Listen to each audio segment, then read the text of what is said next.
So I'll just do a quick recap from yesterday. Yesterday we saw that there are two ways of doing search. One is the way traditionally it used to be done, which today we variously call sparse search, keyword search, BM25 search, and sometimes TF-IDF search. Though the more accurate phrase would be BM25 search. The search engines like Lucene, Solar, Elasticsearch, etc., are derived or predominantly use BM25. A simplified picture of that was that it's an inverted index. You have keys are the words, and the values of that hash table or that index are list of documents that contain those terms. That's a very simplified way of looking at it.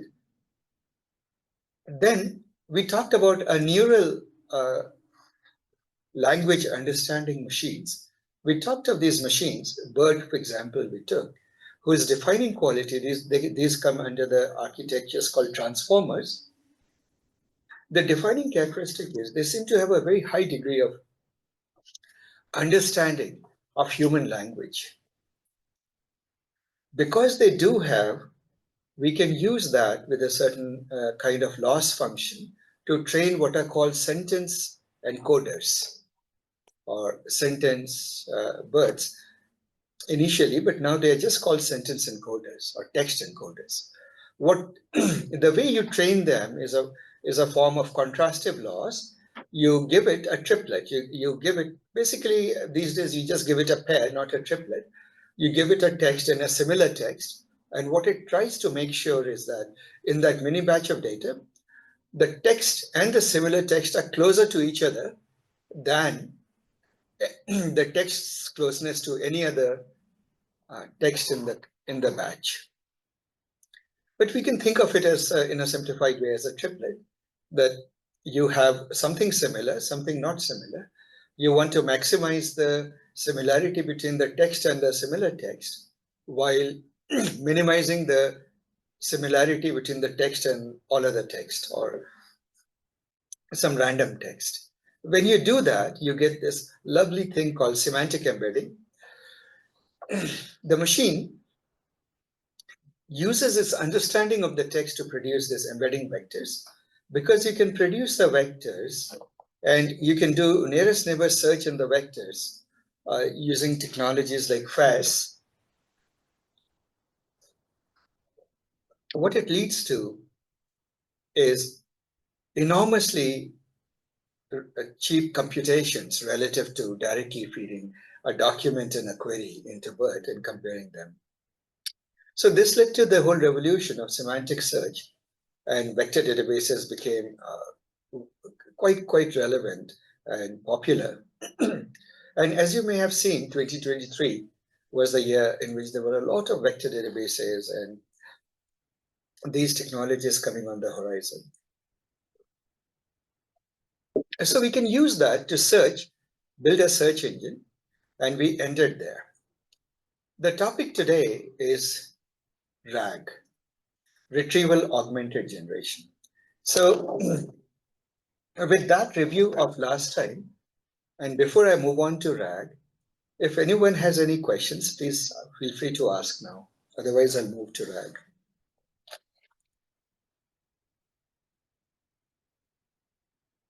Anybody has doubts or any questions from yesterday? All right. In that case, let me move to RAG.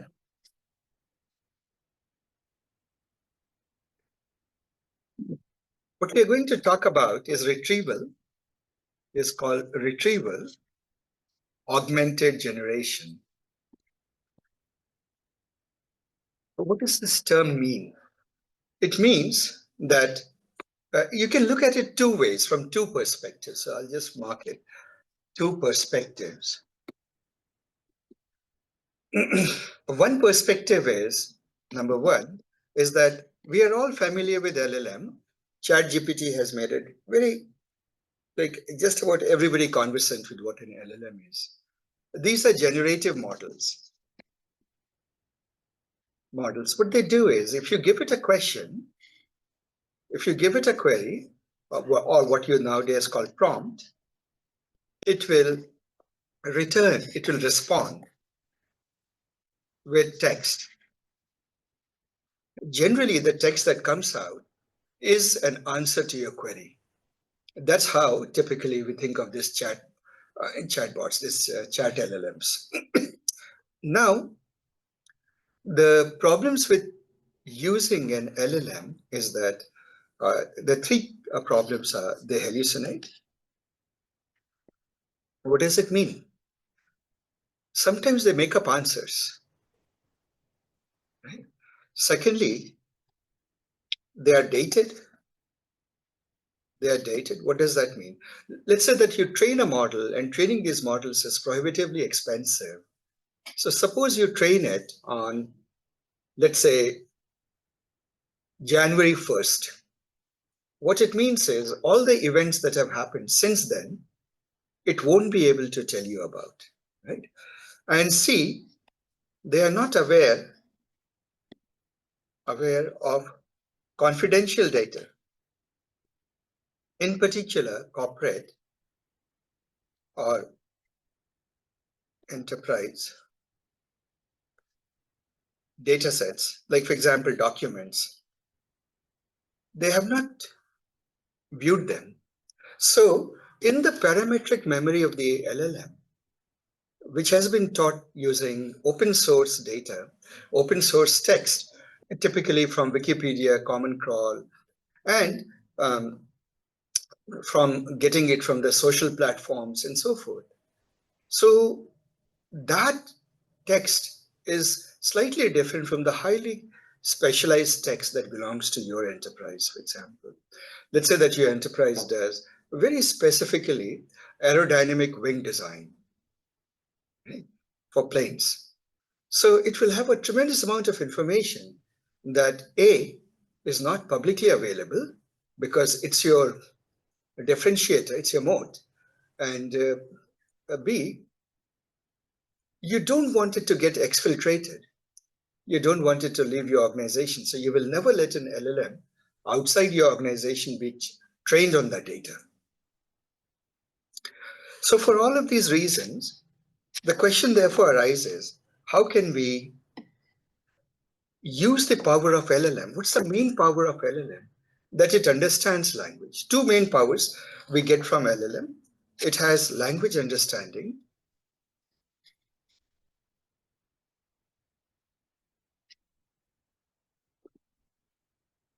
and it has, of course, it also has parametric memory, seems to have, knows a lot, right?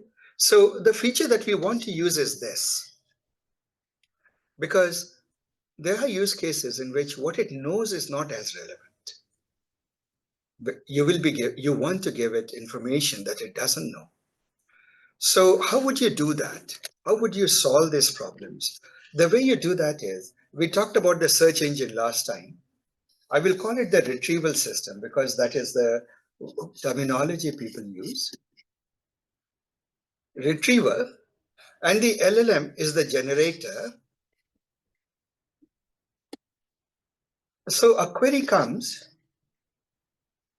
if it hits the retriever, a search engine, and the search engine has its data sources, like documents, etc., images, etc. If it has access to all of that, it will go and retrieve, if you remember from yesterday, the top K results, right? And those top K results now will go to the generator along with the system prompt that you write. And actually, I should also mark it in a way. And also this query. So what the system prompt will say, in effect, is answer the user's query using the facts given below. And the facts given below would be the top K search results. So then, because you are this is in context learning for it. In context, it sees all these facts. So it is likely to answer based on those facts. But what you will get is a very comprehensible answer. That's the power, that's the language understanding power, that what it generates feels natural, feels like a conversation, right? So this is the RAG pipeline. So let us, in the simplified form, say RAG is retriever, and this is a simplified view of it. Later on, we will complicate it a little bit. But broadly, this remains true. Generator, a retriever and a generator. So today what I will do is we'll just focus on the basics. We'll do a small lab in which you'll see these things in action in code, and you will realize that frameworks have advanced so well that you can be up and running with a proof of concept RAG system in a matter of minutes. Next week, if people are still interested, next Wednesday, I'll talk about real life production level issues with RAG.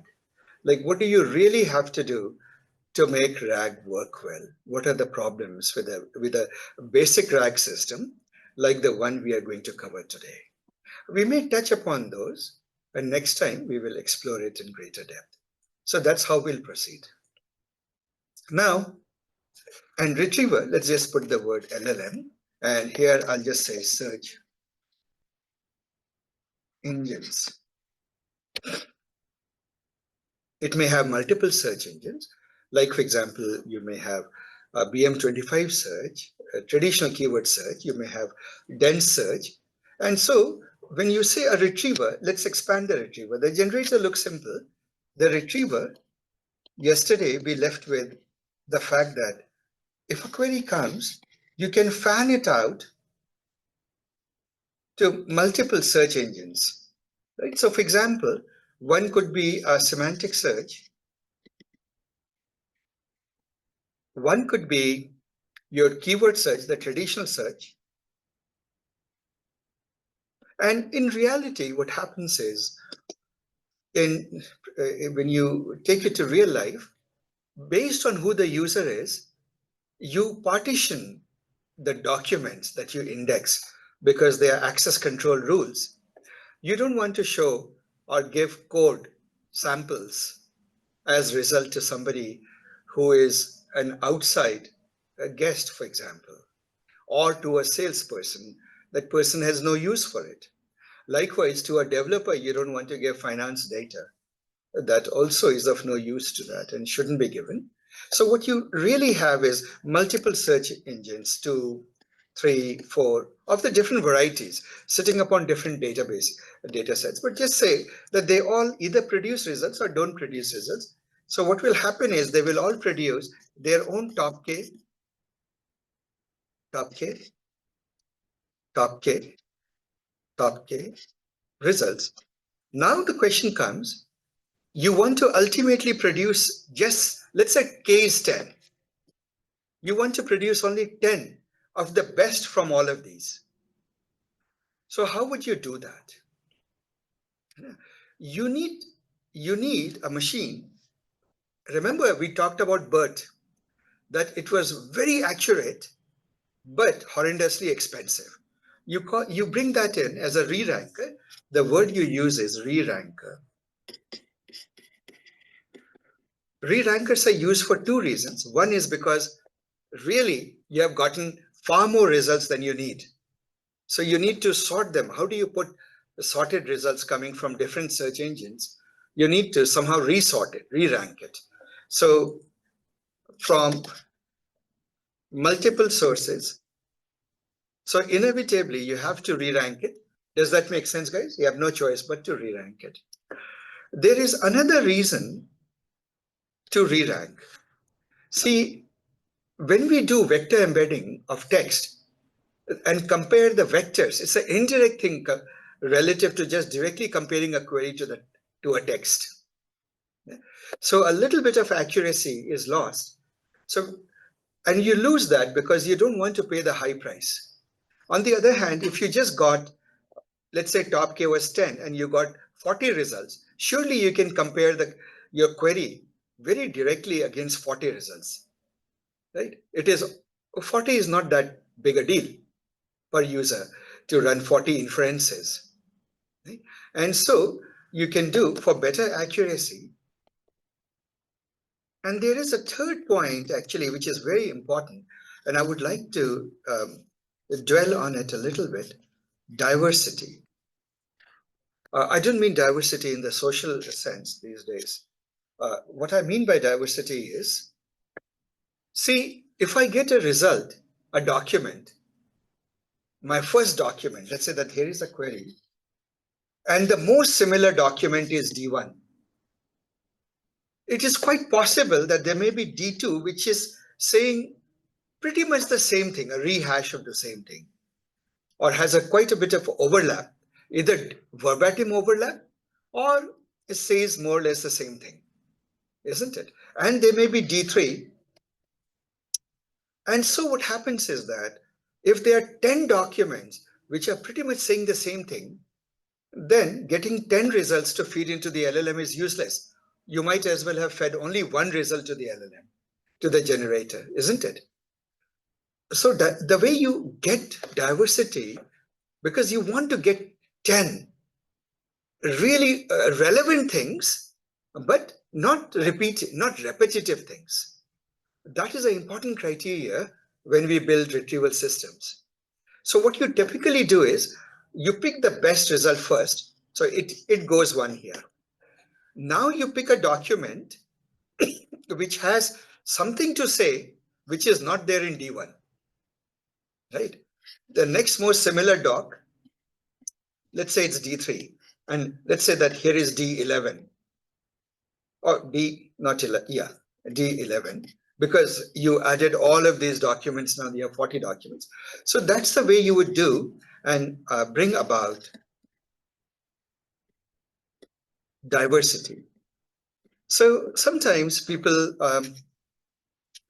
write it like this. They say that when you have lots of top Ks coming from K, top K coming from different sources, you first feed them into re-ranker, let it re-rank, and then you further weed out and only keep the ones with diversity. You throw away the repetitions, right? And then you pass it on to the generator, which gets the query also as well as the prompt. And then you have the output. So this becomes the complete RAG pipeline.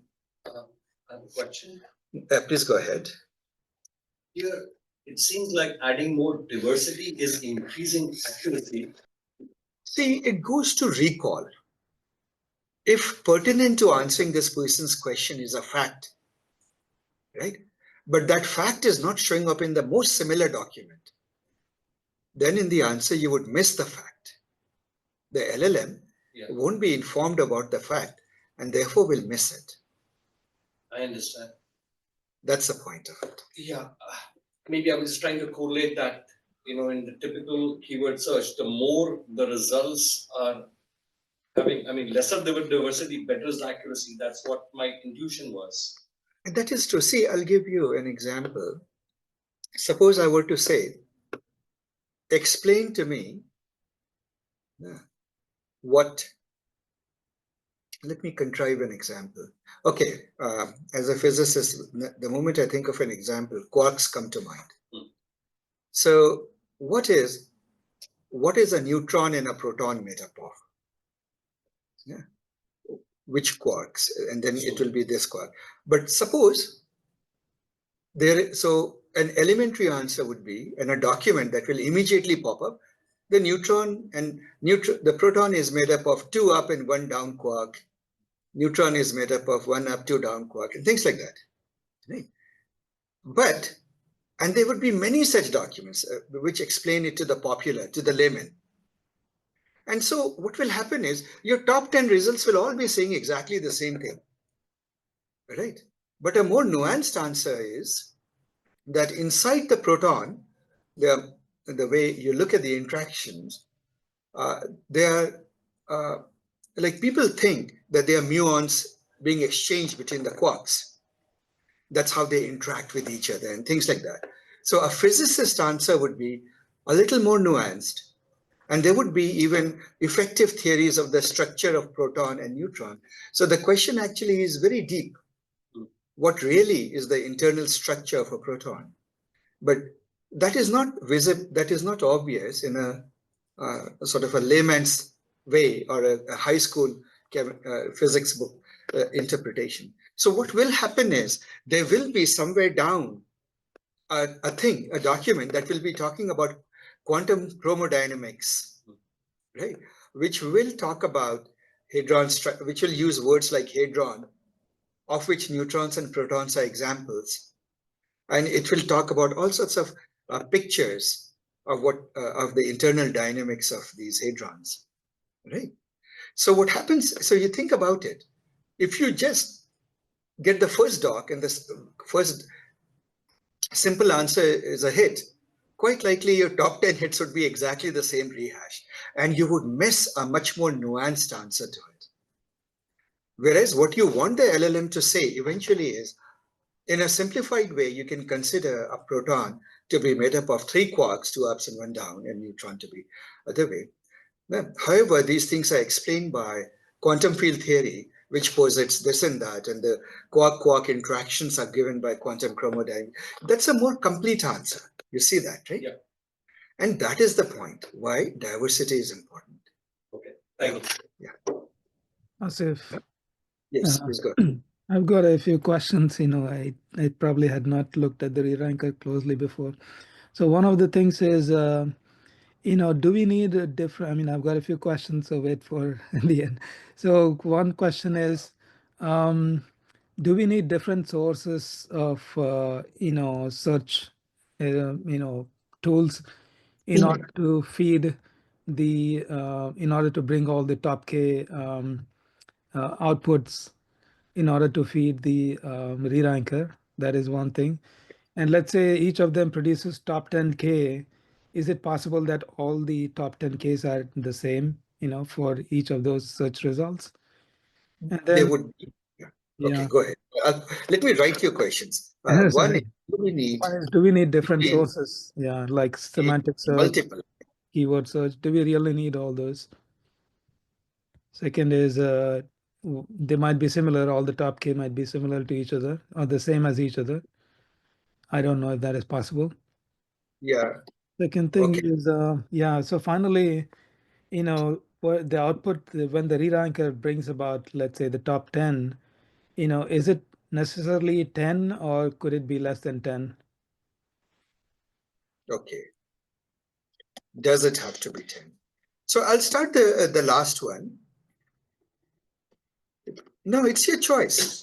For example, some have to be 10. The answer to that is you first determine how much do you want to show the user. That's a business situation, right? In the UI, whatever the practical situation is driving you to do that. And then you work backwards.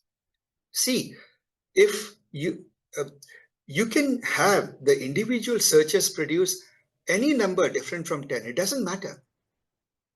Now, what are the trade-offs? If you make each of the searches produce very few answers, right? Let's say that you make them produce only 4 answers each.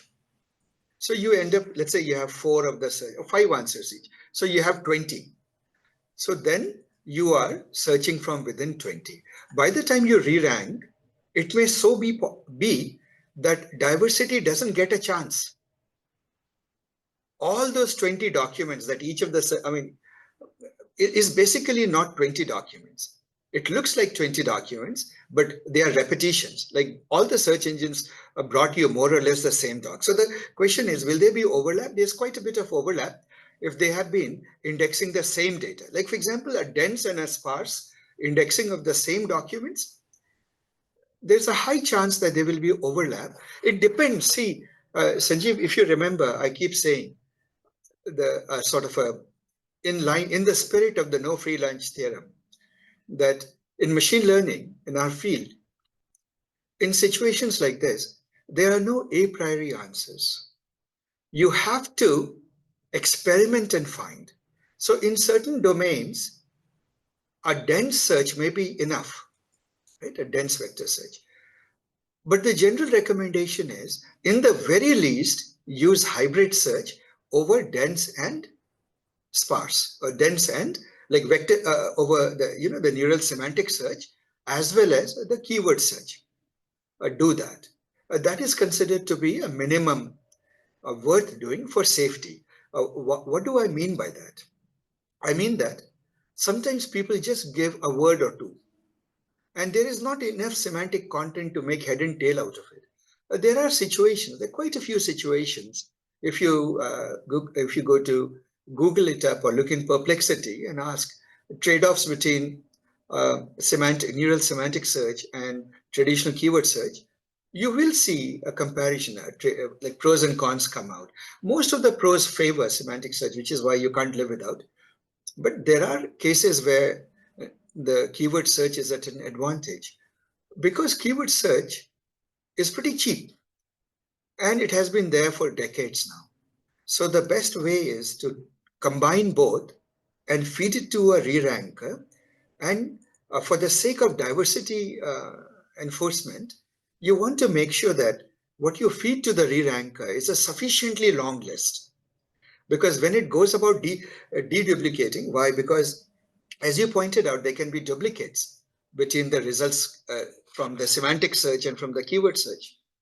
So the diversity node is going to start throwing away the duplicates or almost duplicates, right? It will look for new material. It latches onto the first document. Some will be exact duplicates. Some will be rehashing the same thing. And so you may be left with too little, and it may not capture all the facts. Like I gave this example of quarks. Right? So that is a reason. So that's why the general recommendation is use multiple searches, use a re-ranker, use a diversity use. Right? This is all part of the internal architecture of a retriever. Now, I do notice that people, so here is the escalation points I see in most organizations. Most organizations, what is the baseline you can do? You need not even do semantic search. You can just put LLM in front of Elasticsearch, for example, or keyword search, basic keyword search. If you do that, then because everybody has the traditional search engine running in the enterprise, all you had to do is take the search results from there and feed it into an LLM with a prompt. It becomes RAG. It's the basic RAG. I wouldn't. I feel that you have missed something big there. You would agree, Sanjeev. So you then say, okay, let's have semantic search instead. So many organizations, in fact, a huge number of organizations, what they do is they just take their documents and do semantic embedding, and then they feed it into the LLM, and they already get pretty good results. It's good enough for them to survive.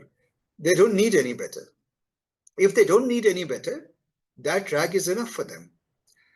On the other hand, if you are talking about things where it matters, like legal, like medical, and critical situations, where the quality of output is important, then you should always have hybrid search. You should have a pretty detailed pipeline. I mean, then you go up the escalation ladder, right? You keep on escalating to more and more technology. You do hybrid search. So as you will see, we will, Sanjeev, in the boot camp, there are 3-4 main pillars I'll bring in that makes for very powerful RAG infrastructure. One is hybrid, of course, good re-rankers and good diversity and so forth. And we will fine tune our own encoders. So instead of downloading an encoder from the internet, when you download it and then you fine tune it on your domain, on your documents, it becomes amazingly powerful. I don't know if you attended that lab, Sanjeev, in which we went from 71% accuracy, I think, was it accuracy or precision or something, results, we went from 71% to 97%, right? That is one of the labs we do, and I forget all the details of the lab. It's a dramatic improvement. So that's an escalation. Now you're fine-tuning the encoder. Then you look at the re-ranker.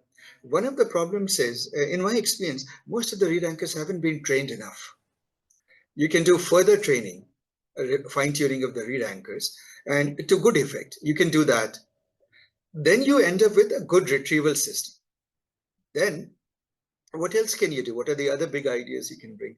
You can bring in graph rag, the data augmentation, and data summarization. One of the lessons we have learned is that the text that you search and the thing that you give to the LLM can be entirely different. For example, you can take a text and summarize it using an LLM and use that as a search index. But when that summary shows up in a search result, you instead serve to the LLM, to the generator, the original document. You see, right? So a lot of those techniques come in. So that is that. Then graph rag is again a situation of that. You create a knowledge graph and then you summarize the communities that you detect in the knowledge graph. It's sort of a next level escalation to that on the evolution of that idea. Then agentic reasoning has come in, and we do all sorts of things. We do a query augmentation. The user queries often are not good. So you have a way to greatly amplify the query with other queries that go and search into the retrieval system, which mean the same thing or related things.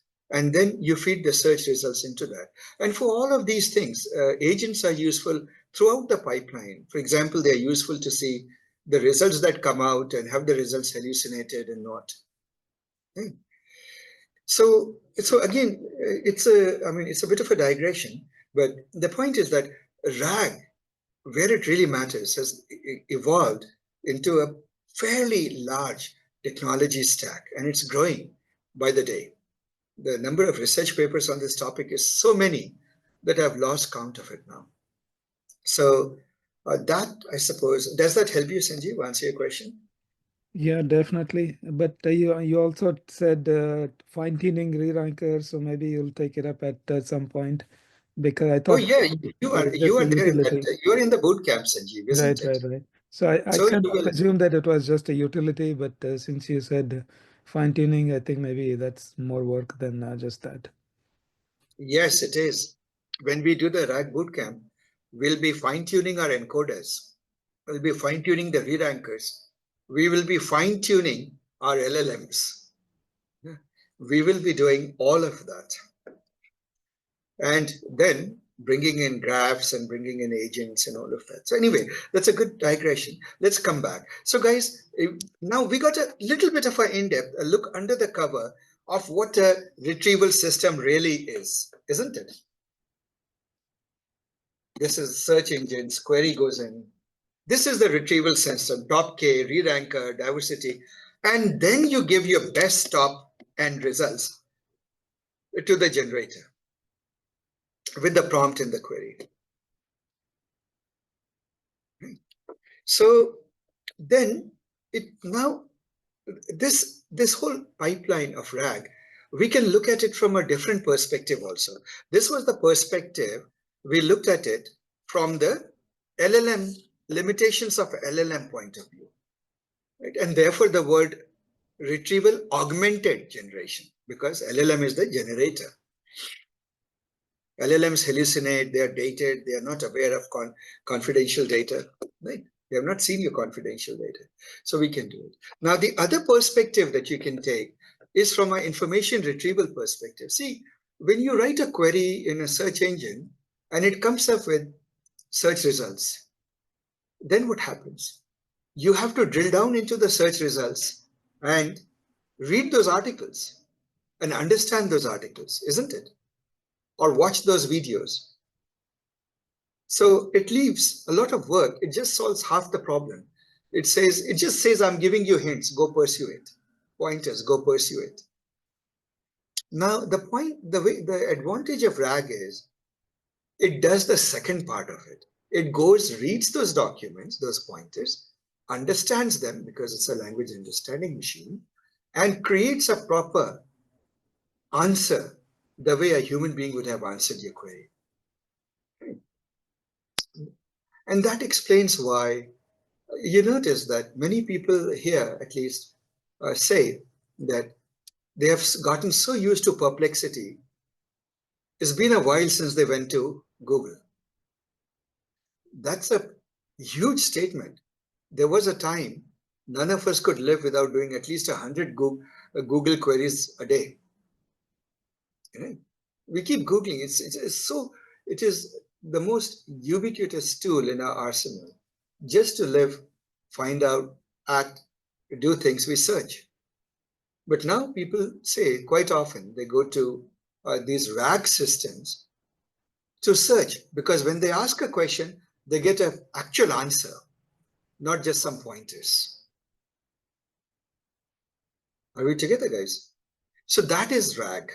In a very simplified way, that is the value of RAG.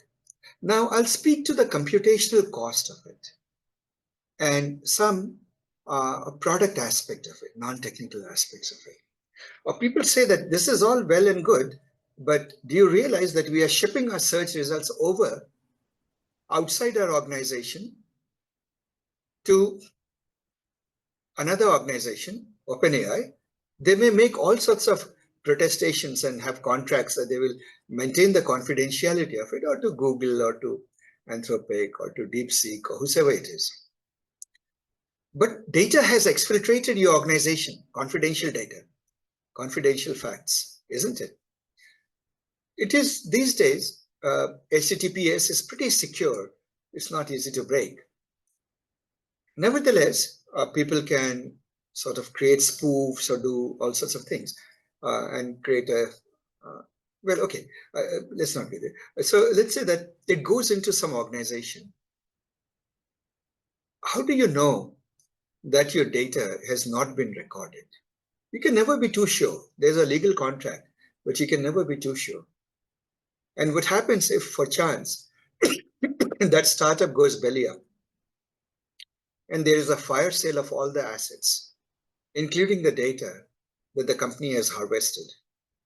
And let us say the company that buys, the entity that buys the assets, happens to be in a jurisdiction where where it is very hard to enforce your contract, original contract with this company. You can imagine all sorts of situations why this would be terribly, terribly dangerous or unacceptable. It has happened with 23andMe. It has happened exactly with 23andMe. 23andMe promised that they will keep your genetic data confidential, and now there's a fire sale, right? And God knows what will happen to all the data, confidential data. So there are real concerns. These things do happen. So what's the solution to that in RAG? The good news is the language understanding part, the LLM part, it doesn't need a high-powered brain, right? You don't need to go and get a 500 billion parameter or 300 or 600 billion parameter model, right?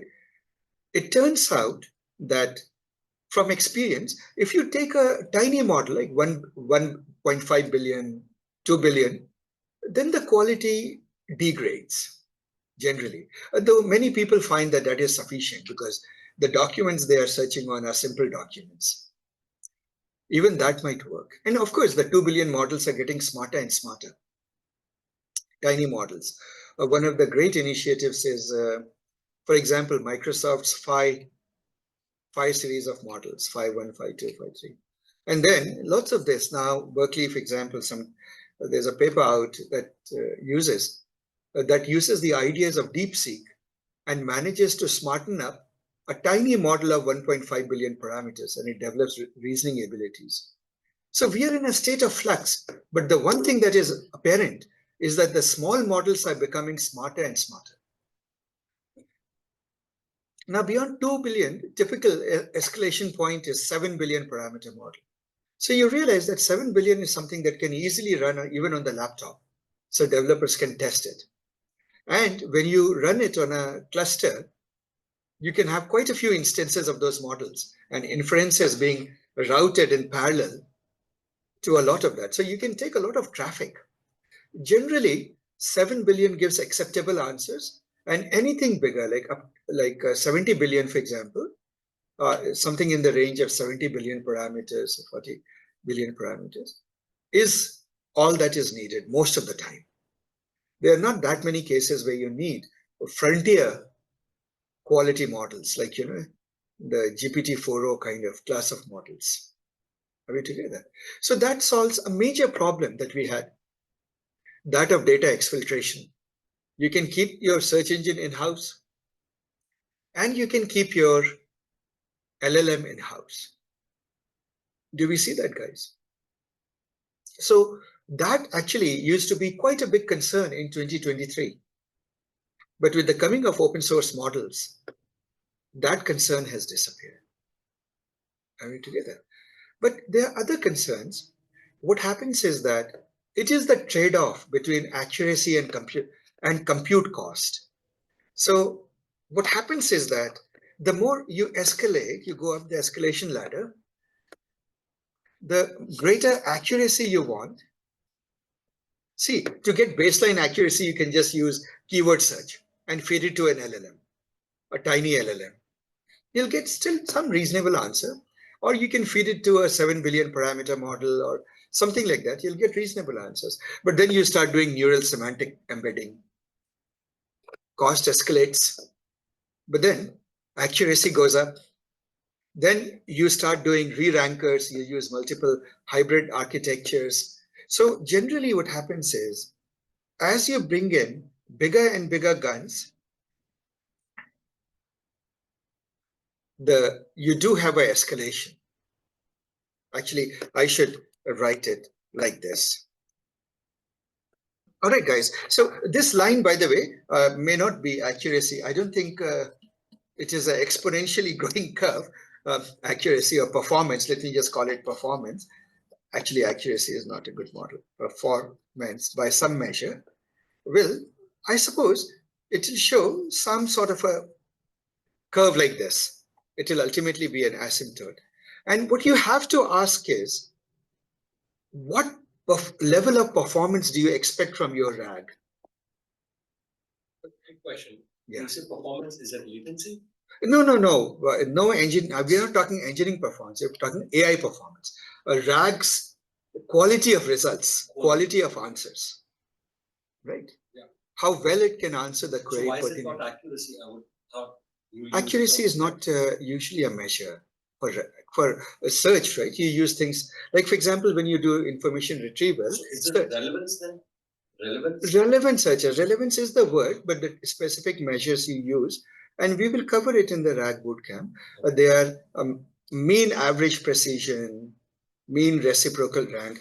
It is a whole nuanced set of metrics that are pertinent, for example, to information retrieval. Likewise, for RAG, they are pertinent metrics and they are pertinent benchmarks. There are a lot of these benchmarks, and we'll systematically go through in a more detailed course. In one of the previous courses, you mentioned precision as the word. Yeah, so mean average precision, mean reciprocal rank, these all speak to the same fact, right? Got it. So performance is a broad umbrella, and the rest broad umbrella. So we are deliberately using the word. See, this is an intuitive introduction. Sure. So I don't want to bring any kind of math into this discussion. Right? So RAG performance and cost, you have some sort of a curve like this, I would imagine. Right? And you have to ask yourself, like, do I really need absolutely the maximum cost, a maximum performance? And it is a business situation decision. You have to ask yourself, what is the problem you are solving? And based on that, you budget for hardware and for the number of RAG techniques you bring to bear. Do you use just dense search or elastic search or some keyword search, or do you do hybrid search? Do you fine tune your model that takes compute resources? Your various models, encoders, re-rankers, LLMs. Do you do query expansion? Do you do agentic RAG, bring in agents, AI agents?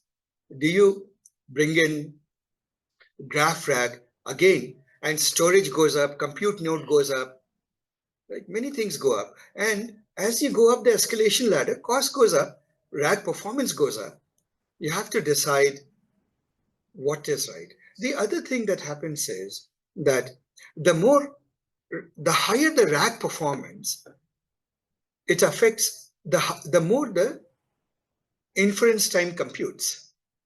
At inference time, you're doing many things, creating embeddings, comparing, re-ranking, diversity. Then it goes to LLM. Even before that, there's a query looking at user query. Is it good? If it is not good, having a literal database, a vector database, for example, of similar queries, bringing them in, having an LLM create much better queries, example queries, searching those also. So the whole world of RAG has become quite sophisticated. It's a whole world out there, right? It's like you open a door and then you find that you have opened the door to a beach and there's an ocean out there behind, in front of you. That's the feeling you have these days. The field of RAG has just exploded. And obviously, one good thing is it is backed by a very mature field of computer science, namely information retrieval. Right? So all that knowledge and all the technology from IR search engines comes to bear upon RAG. So those are the considerations, guys. And one has to make a case-by-case decision. Now, what I would like to do is take a break. Would it be fair to take a 10-minute break, guys?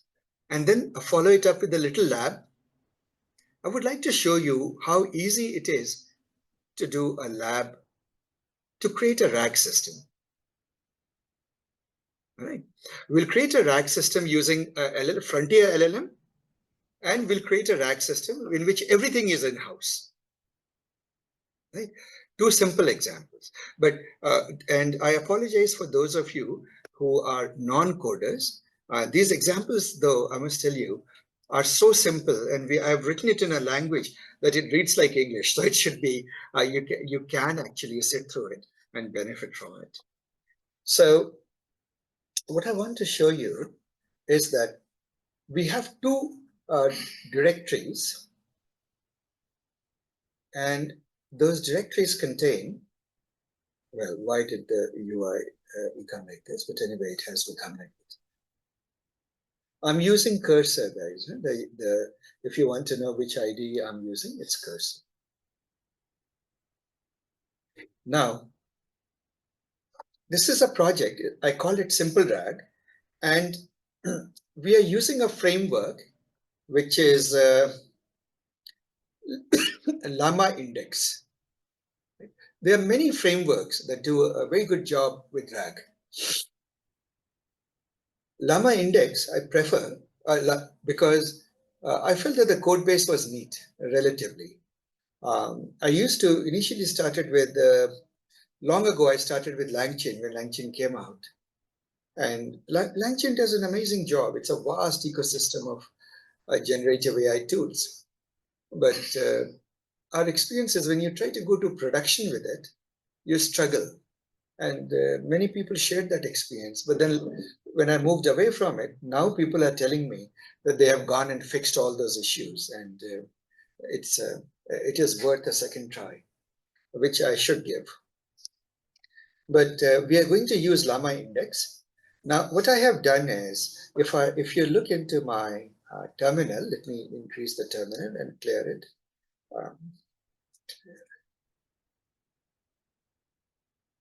So if you look at that, files, I have a data directory. And in the data directory, I put two documents. One of the documents is an apple pie. It is actually from one of our courses, AI Agents course, bootcamp. apple pie. I'll just show you what it is. If you look at this, it is about making apple pies. It's a very simple document, a slice of a little bit about apple pie, how to make it, what the prices are of the ingredients, and so on and so forth. It was an exercise in the agent course to create a recipe to make an apple pie within a certain budget. So, and create an image for it. So as you can see, this is about culinary tasks. The other document that we have is different. The other document is a little bit more, it is actually a research paper that talks about certain aspects or issues with re-rankers. Right? Drowning in documents, consequences of scaling, re-ranker inference. I just happened to take a technical document. And what we will do now is we will write our main code, a very basic hello world. So I'm going to expand this hello world and show you how we can write this.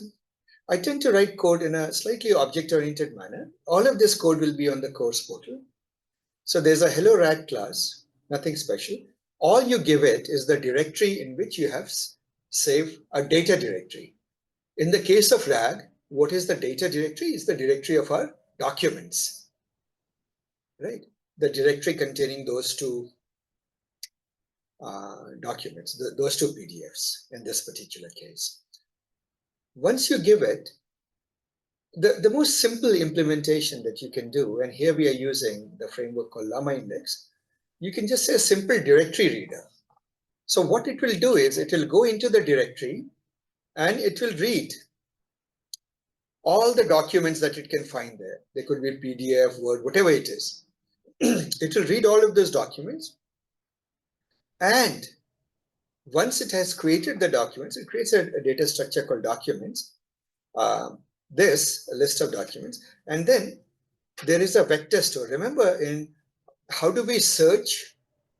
How do we do semantic search on documents, like for a query? We need a vector database, isn't it? So they call it a vector store index, vector store index. So it says create a vector store index from the documents, from those two documents. So you end up with an index. Then from the index, you basically can query, and this query will be the simplest query because you're just doing a k nearest neighbor query, isn't it? If you give a query, it will just look for information in the documents that most pertains to your question. So this is getting ready. This is initializing the system, right? You took the documents, you created a vector database, and now you're ready to query it. Yeah, Right? so can I ask You a have a question? search engine. Go ahead. So when you're using the vector store index and loading the documents, is it the same as creating the embeddings? Absolutely. So Absolutely. which LLM, are you passing any LLM, or is it taking something No, like what it does is, see what LlamaIndex has done is internally, remember, you don't need a LLM to create embeddings. You need LLM later on. See, vector index will But just wouldn't contain the vectors. yeah, but shouldn't the embeddings be compatible with whichever model you're using? No, Or you, no, no, no, no, no. You missed the point. See, may I have your name? Vinod? Vinod. Vinod, see, there are two parts, right? The retriever and the generator. In RAG, retriever and the generator. The generator has the LLM. The retriever has what? The encoder, text encoder, isn't it? Mm-hmm. What does it do? It takes pieces of text and makes vectors out of them. So when a query comes, so long as you use the same encoder, right, you can produce a compatible vector and you can search into your vector store for nearest neighbors. When you search for that, then you find out what pieces of text are most appropriate to this query. you take that and you pass it to the LLM, because to the LLM you're not giving vectors. To the LLM you're giving the original document chunks, text chunks relevant to the query. Got it. Thank you. Sure. So then you have a query engine. Now, if you look at it, this one, you have a query engine. What it means is they have hidden in the LLM, in this LlamaIndex, they have hidden a lot of complexity. For example, this query engine by default will use OpenAI, right? So what you need to have is in your environment variable, and I can't show you because your OpenAI keys are supposed to be confidential. Make sure that in your it's an environment variable called OpenAI API key that most of you should be familiar with if you're using OpenAI. So if you have that, then the query engine will do the RAG for you. It will take a query, first convert the query into a vector, do the k-nearest neighbor search, figure out those pieces of documents that's relevant, then give it over to the LLM, in this case OpenAI, to answer the query, all of it. So it looks deceptively simple because they have abstracted out pretty much the whole internal process. Now at query time, what do you do? So this is getting the whole system ready. At query time, what do? We simply go to the query engine and give it the user query. And the engine does all of those things in its belly. And then it returns a response, which is a string. Now, a very basic example, that is why I can take any questions that you guys have, but I just wired two questions, one on apple pie and one on re-ranker, right? Re-ranker and how do you fine tune it, right? So as you can imagine, one is about cooking and one is a technical topic, re-ranker, that only people who are doing RAG would know about. If I were to run this code, let's go run this and see what happens. Right? It is running actually. There we go. And it finished running. So to the first question, it says that preheat the oven to 375 degrees, roll out half of the pie, and so on and so forth. So you would agree that this is an answer that is at least partly coming from the document. Right? The only thing that you can't be sure of in a naive implementation of RAG is the answer coming from the document, or is the LLM also dipping into its parametric memory and answering this question, right? So to illustrate this point, suppose I gave this question, how do you bake not an apple pie? Suppose you said instead, how do you make a bicycle parts, something like this. And let's see what, and the second query, but before we go in, the second query also let us read. It gives an answer, the re-ranker assigns relevance scores, etc. Seems to be coming from the document. But in this naive RAG, let us give it a question that is not answered by either of the two documents, right? What happens?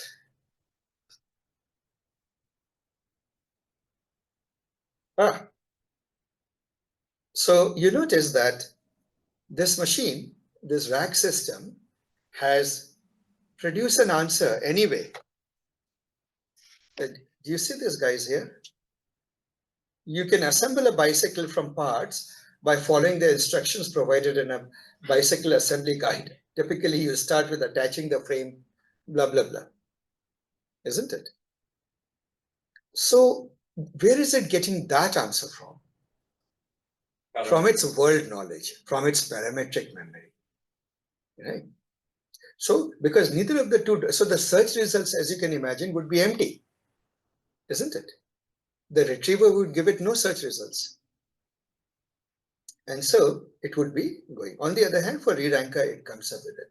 So in many situations, there are many situations in many organizations that say, that's a nuisance. we don't want the LLM to answer a question anyway, but answer it with reference to the documents, right? And how to do that is a longer journey, right, that we go into later on.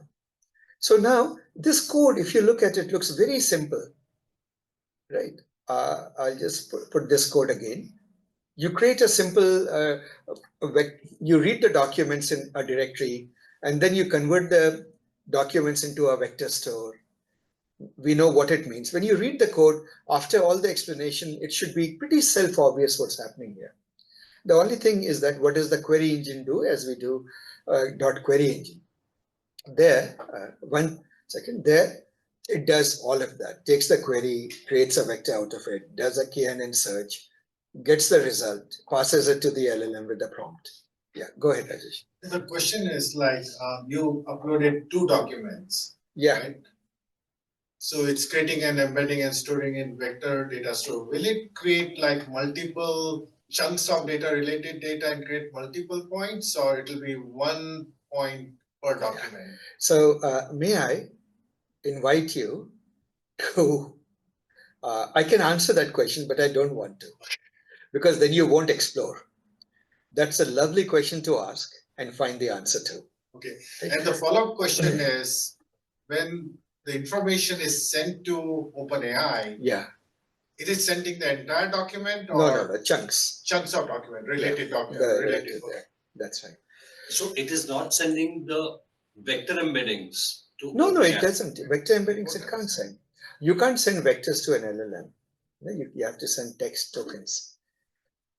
So this is it, guys. This is simple RAG. Now you say that, see, while it looks very simple and you can have an aha moment, you can for a moment bask in the glory of creating a RAG system, a simple RAG system. It has a lot of limitations, right, that we covered. But today, since it's a basic course, I'll do a slightly different, a little bit more nuanced implementation of RAG, which I call document RAG, simple document RAG. Here we'll make 2 enhancements. One is we will actually use a proper vector database. That vector database was in memory. See, when you take documents, you chunk it, you do all the embeddings, and you just save it in memory, and as soon as the program exits, it is gone. Not very compute efficient, right? You want to store those embeddings, isn't it, in a persistent index. So we will use a persistent index. The one that I swear by and absolutely love is QDRID. It really is blazing fast and massively scalable. And I am told, I don't know how true it is, that OpenAI also uses QDRID, at least in some of their work. Okay? So it's a very powerful vector database. And I talked about that algorithm FAS. Of course, it uses a FAS under the covers or some variant of it. Then the other thing is that it does not use an external LLM. Like, it doesn't send your query out to the world. It does it locally. Downloads a LLM. It has a LLM on your machine and brings it up and uses it. Now, since we are doing it on a laptop, and I want to make sure that you guys will all be able to do this on your laptops, I've kept the size of everything small, right? The model that we are bringing in is a small, very small encoder, and so on and so forth. So what we do here is actually, no, I take it back. I used like a local encoder for vectors, but we are in this example, I'm still using OpenAI. I'm still using the LLM, and that is outside. And the example in which we use local LLM, I did not bring to this basic class. So let's look through this code. Here, what are the pieces we need? We need a vector database, QDRID. We need an encoder that will convert a text into vectors. And of course, QDRID being vector database will tell us which texts are the nearest neighbors to a query. The rest is the LLM part, just like the last one. So let's see. In the init, sorry. So does it make sense? We need a client. When you're in the constructor, we need a client to connect to the QDRID. server. We need a model to encoder to create text to vector embedding. We need a vector store, of course, QRent itself. You need a data directory. Where are you going to read the documents from?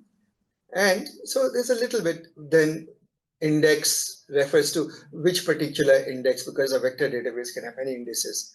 And then out of the vector index, you want to wrap it up in a query engine. In other words, get search results and then pass it on to the LLM. So do these pieces make sense, guys? Right. So with these pieces, let's see. To the constructor, we just give the data directory and a name to the QRent database file, index file.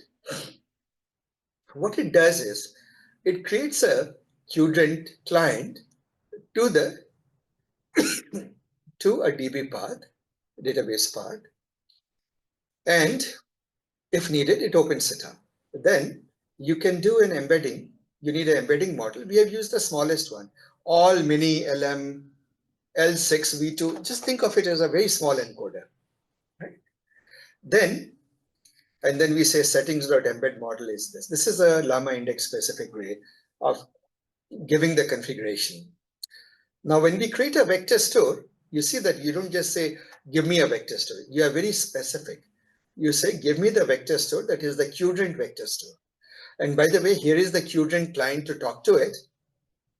And the collection that we are using, because it's made up of PDF documents, we just called it the collection there. So guys, it's just like relational database. What do? You have a client, you have a server.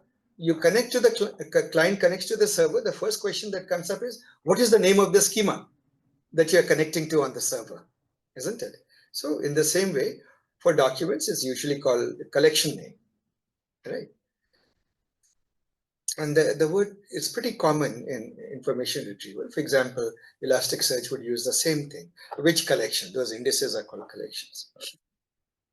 And data directory, query engine, etc. Create index. So first thing you do, create the vector index from documents. Skip if it already exists unless force is true. So what am I doing here? You create a vector index of the documents, but at the same time store it there on the file system.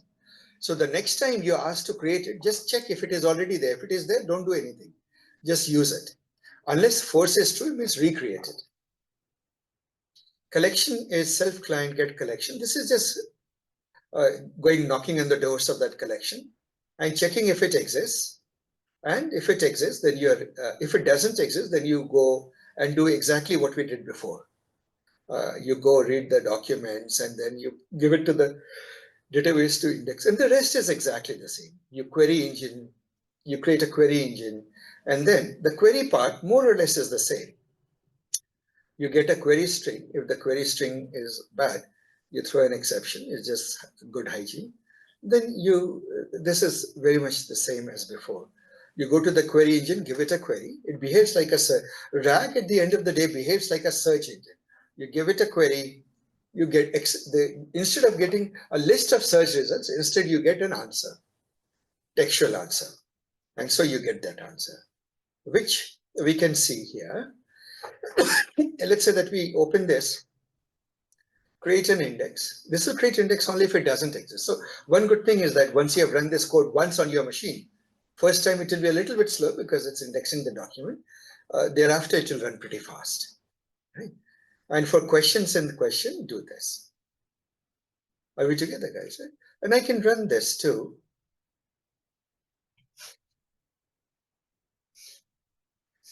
And let's see. And there it is. But this time around, where is the answers? Yeah, here it is. Creating a new index. Why? Because the index didn't exist. Oh, then it says, no, index ready for, yeah, okay. Created the index ready for query. And to disable this warning, etc., avoid, blah, blah, blah. Here's the question, here's the answer. What is the problem with the read anchor? Then it says this is the problem with the read anchor, right? Now, interestingly, when it says this answer, do you notice that it is a little bit longer than before, right? It's because the QRent, it works really well. It's a very battle-tested vector database. How do you bake an apple pie? More or less the same. It was a short document. Right? So this is it, guys. This is the lab. This code will be uploaded to that course portal. Remember, self-registration to the course is free. You can go there, download the labs and play with it. So guys, I hope you got some introduction, some sense of what RAG is with today's session. Right? One way to think of it is that RAG, in a very simplified way, is the same as a search engine that happens to answer your question rather than give you search results. Right. Nevertheless, it does the same thing a search engine does, dips into some search index. Whether the Google's search index is the web itself, and for enterprises, it's their various search indices. Yeah. So, as part of this process, I'm assuming we can also store some additional metadata with the. Yes, you can, and filter on the metadata. We can showcase citations like where is this coming from? Yes, of course you must. In fact, when you do, one of the best ways to completely reduce and push down on hallucination, and also to make sure that LLM is not answering from its own memory, its own world knowledge, but from the documents, is to, and we'll do that in agentic RAG, make it, every statement there will make it find the reference document and give it. See, go to Perplexity. What does it do? It gives you the citations. That is, in fact, you will, one of the earlier lab assignments would be to create something like Perplexity on your own, completely, with all the features of Perplexity. Of course, not at that scale, but with all the functionality. So Asif, this is Vinod. If you want to restrict the LLM to just use the RAG knowledge and not use its own knowledge, yeah, is it sufficient to just give it in the prompt to restrict the answer to just what has been provided in the RAG? No, I mean, it doesn't. See, here's the thing. LLMs, right, is that very smart, very eager person in your team who is irrepressible, who is just very eager to answer every question. Right? Mm-hmm. So it's you can tell it, don't make it up. Don't only make sure that you're only using the facts of the document. You can give all sorts of warnings. Nevertheless, there's no guarantee. It is a very eager kid who will answer your question anyway. Asif, one more question. Mm-hmm. So now help me understand the concept in which, let's say, the document that you have that you want to feed is something which is groundbreaking, which has never been done before. And the outdated LLM model has no idea about that. Yes. So here in this case, when we encode the document and then feed the LLM with the document chunks, how does it understand the concept? Because the original document is lost, it's already chunked. No, but you keep back pointers to the document chunks, right? Chunks of the document. Right, but the LLM doesn't have access to the original document. No, encoded, right? No, you didn't get it. See, the retriever and the generator. Correct. Query goes in. Let's say that very original document has been shredded into text chunks. Correct. And they are vector embeddings. Correct. That query will cause certain of the chunks to be retrieved from that document. Correct. That chunks will be text, not vectors. Yes. Will be chunks. Those chunks will be passed to the LLM. But then it is not, for example, the document was 100 pages long. Yeah. Right. The chunks, I'm guessing, is a smaller subset of that. Yes. Right. So if that does not have enough context to answer the question. No, that's what you're saying. My question is, let's say you're trying to create a brand new spaceship which is powered by photons. Yes. Okay. It's a 1,000-page document. Yep. A lot of technical terms, etc. Yeah. Okay. The retriever has digested the document and created some chunks and feeding that into the LLM. Right. Because the chunks is a small subset, how would the LLM truly, quote unquote, understand and process that information? That's a very good question. That is an excellent question, Dhananjay. It has never seen it. It doesn't know the semantic meaning. Yeah, but think about it this way. for somebody to answer that somebody has to read the whole document. Correct. So one of the deeper questions in RAG is, and as you can see, the naive RAG won't solve that problem. Correct. Right? Well, in the bootcamp, you'll learn how RAG is still able to solve that problem. Because what we will create is hierarchical abstractive summary of source documents. Right? And those are given to the LLM. Right? Yeah, so in that case, also, if you're feeding it a knowledge base, the knowledge base might have a general understanding, maybe not of the net new concept that's being referenced there, but the knowledge base, after having retrieved the document, it's going to review the document. Then your instructions can get it to give you the output you want. Exactly. So, Terry, almost everything you got right. The only part is that these abstractive summaries, which is the reading of the doc, you pre-do it. What you do is you do it, you index it, so that in the search result, what comes out are the abstractive summaries, which gives you a high-level picture of the whole thing. And then you get specific chunks also in the search result, and the LLM gets all of it. So what happens is that it gets the query, it gets the specific chunks which are pertinent to answering it, but it also gets the broader context because there's hierarchies of abstractive summaries that it is getting, and it uses that as a backdrop and uses the chunk information to answer the question. And which is why RAG is a deceptively simple thing. People think so easy. Did you notice that we did it in 4 lines, 4 real lines? The rest of it was fluff code, object-oriented code, 4-5 lines. So how easy is it? Right? And believe it or not, most organizations have just screwed in a LLM on top of their search engines, and they're happily going about thinking they have RAG now. Right? So what did they miss? The opportunity cost. This kind of question that Dhananjay asked, a machine, that kind of a RAG machine, simply cannot answer. Yeah, so for instance, like what I'm working on with another organization is RAG in the context of document intelligence, and it's almost unbelievable to the folks that we're working with because we present to them a front end interface. They log in, they've got role-based access, and then everybody has their own instructions, and they can't hardly believe it that the instructions are natural language. And so to your point a second ago, like some of our instructions are something as simple as I'll actually just read them because it's kind of funny.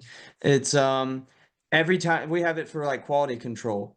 Every time you confirm an item in the quality control checklist, say confirmed in all caps. And so like their output is they wanted to be super simple on their quality control checklist. It reviews that document.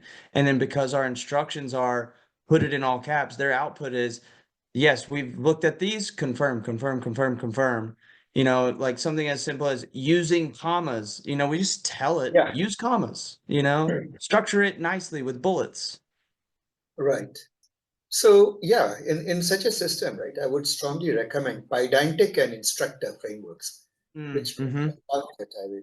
So but your point is there. See, the RAG system that is there, it is able to work because it's point queries, right? It doesn't have to know like 100-page document. It needs to know a checklist, which is of finite size and can be passed in the context window, and it works very well. But good point. Correct. And it's looking at like 20 pages of the document, but our instructions are telling it precisely what to look at. Whereas if you uploaded that same document into Claude or into Perplexity or in any model for that matter that allows you to upload the documents, if you tell it to analyze, it's going to only analyze based off of what it knows what analyze means. Right. Whereas when we tell it analyze in our proprietary instance, it has been fed the instructions of what analyze means, and it goes and analyzes and gives you the output of what it is that you're expecting. No, that's amazing. It's a good, well done system that you guys have created. That's the whole point, that if you do RAG well, and congratulations for that, if you do RAG well, it's really worth it. Right? It's really worth it. In this case, it's going to save them like $50,000 a year easily. See, for Easily. technology, ROI, somebody once said that technology is the greatest miracle wealth creation engine. The return on investment on any form of technology is generally overwhelming. You make trains, railways, if you think back to the age, Right. the Industrial Revolution. ROI is, how would you even be able to compute? For generations, that railway track will be used. Asif, this is Vinod again. Go ahead. So if you're using any of the vector databases, do they Yes. inherently provide support to control the level of access for searches? So for instance, if you want to... The yes and no, right? It is not, access control is not at the level of the row of data, but it is at the level of, so let's just say that you can metadata it. Access control can be metadata. It's not perfect. It's not fully baked in. Many of them have started giving some controls. But see, the way to do that is, see, here's the thing. It solves 90% of the problem. If you want very fine level access control, the answer is no. But if you want a little bit more coarse-grained access control, then the answer is definitely yes, by multiple mechanisms, by literally having separate indices for certain departments, by having or certain group of roles, by having roles mentioned for each document, which roles have access to it mentioned in the metadata, and so it can be filtered. So there are multiple ways by which you can do access control. And then, of course, to log into it, there will be the normal access control. Yeah, that's exactly what we've done, Asif. With Supabase, we set up role-based access, and then each user essentially has their own set of instructions. So like one user group has a certain level of quality control that they need, and then the other user group, it's a different use case. It's financial analysis. And so one user group has quality control checklist, just tell me everything's confirmed. The other group has financial analysis, and the instructions are a little bit more formula driven in terms of what the output is to be. Yeah, nice. No, again, congratulations. You guys have built a pretty good RAG system. You would agree that it takes time and effort to build it, isn't it? It takes time and effort and a lot of feedback. A lot of feedback. Yes. So, well, I have a vested interest. I apologize, but we are giving a boot camp on RAG and AI search on AI search, which is starting on February 20th. I'm a little bit biased, but I would say it's a really good boot camp. You will learn a lot, and you will learn how to build enterprise production grade and really good quality RAG systems that doesn't leave the signal on the table. That's not a naive RAG. If it interests you, we'll do agentic RAG, graph RAG, all the advanced topics. If you're interested, please do register for the on our website, supportvectors.ai. Yeah, go ahead, please. You have a question. Somebody was asking a question. Are there any prerequisites for this bootcamp? No. If a good prerequisite is that you have listened and participated in this intuitive introduction to RAG that we are going through. Would knowledge of Python help? Oh, Python knowledge would help, certainly. You need Python. If you don't know Python, you don't need to know, because we don't do a lot of coding. A good thing about AI is code is very short. Like imagine writing a web page, a GUI in React, reams and reams of code, right, just to create a page. But in machine learning, actually research papers are written on 60 lines of code. Right? So the code tends to be very short, meaningful code. So that Python, we actually give sessions to teach people Python in literally 3 hours. And the other thing I would recommend is there is a very popular course on Coursera, which millions of people have taken. It is called Python for Everybody. You can take that course, but it's a sequence. Just take the first part, which you can take in a few hours. And that will equip you, because the Python that you need for AI is very different from Python you need for general purpose work. Right? You won't be doing most other things. AI or RAG, it has its own libraries, its own functions. So beyond knowing the basics of Python and the syntax of Python, you reach a point of diminishing returns. There's no benefit in knowing more and more and more Python. Hey, Asif, I have a question regarding the topic of RAG performance versus cost that you mentioned earlier. Yeah. Uh, Yes. So you mentioned the hybrid search, semantic search, and keyword search, and the combination of them having some impact on cost. So do you think, can you kind of go into detail of how we can use sort of experimentation strategies to determine which combination of these retrieval architectures is most cost efficient for a specific use case? Oh, quite literally, my next Wednesday paper reading is on that.